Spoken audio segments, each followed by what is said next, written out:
नमस्कार, मैं हूं नीलू। तो आज बात होगी उत्तर प्रदेश और साथ ही साथ उसके साथ बिहार इलेक्शन की भी बात होगी। अब उत्तर प्रदेश और बिहार इलेक्शन का क्या नाता रिश्ता है वो भी आपको समझा देते हैं। तो इटावा में इस वक्त जो महासंग्राम छिड़ा हुआ है कि आखिर कथावाचक सिर्फ ब्राह्मण ही हो सकते हैं। ये बात इसलिए क्योंकि इटावा में जिस तरह से एक यादव कथावाचक की पिटाई की गई, उसके बाद मामला बहुत तूल पकड़ा और कहा यह जा रहा है कि इस बार बिहार इलेक्शन में भी ये मामला खूब जोर पकड़ने वाला है। क्योंकि देखिए, यहां से अब लगातार प्रतिक्रियाएं मिल रही है, अलग अलग पार्टी, अलग अलग दल की प्रतिक्रियाएं। बिहार इलेक्शन से इसको किस तरह से जोड़ा जा रहा है वो भी हम आपको जरा बताते हैं। क्योंकि बिहार इलेक्शन जो है, बिहार हमेशा से जातिगत मुद्दों पर ही चुनाव मैदान में उतरती है। जाति यहां पर प्रमुखता के साथ उठाया जाता है। जाति और धर्म की राजनीति बिहार और उत्तर प्रदेश में खूब होती है। खास तौर पर इलेक्शन में उठता तो विकास का मुद्दा है, लेकिन धीरे धीरे पहुंचते पहुंचते ये जात पर खत्म हो जाता है। अब चूंकि अब यहां से अगर यादव का मुद्दा उठा है तो ये बिहार इलेक्शन तक तो जाएगा ही जाएगा।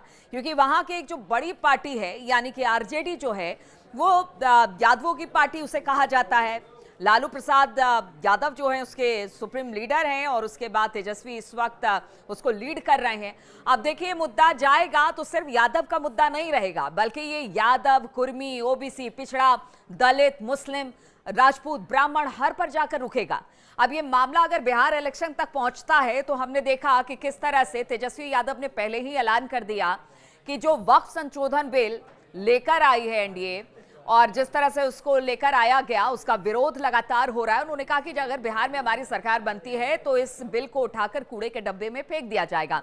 शुरुआत अब देखिए कि किस तरह से बिहार की राजनीति जो है वो जाति के साथ आगे बढ़ रही है, धर्म के साथ आगे बढ़ रही है। क्योंकि हिंदू मुसलमान एक बड़ा मुद्दा है। आरजेडी लगातार, अगर दलित, पिछड़ों और मुसलमानों की बात की जाए तो आरजेडी इसी की राजनीति वहां पर करती है। एमवाई के लिए लगातार जाना भी जाता है कि किस तरह से जो जातियां हैं उनको साधने की कोशिश हो रही है।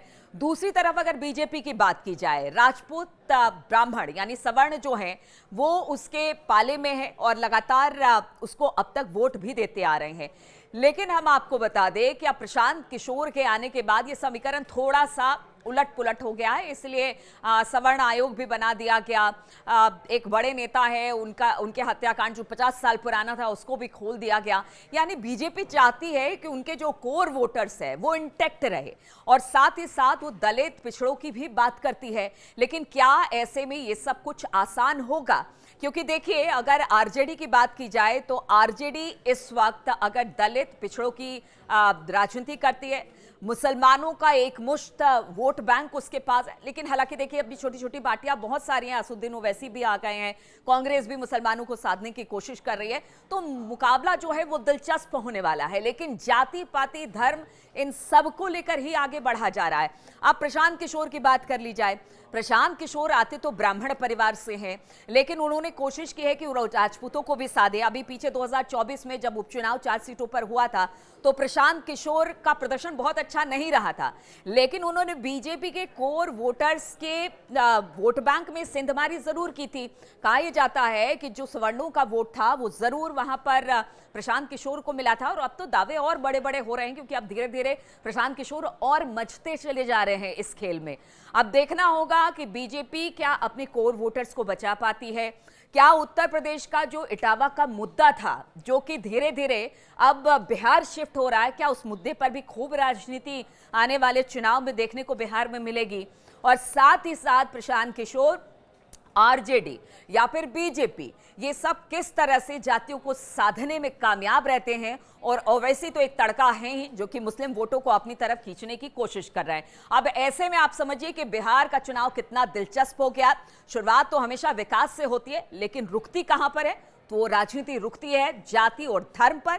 क्या इस बार भी बिहार का चुनाव इसी जाति धर्म पर रुकने वाला है? हम देखेंगे जरूर और इस पर हमारी नजर लगातार बनी रहेगी।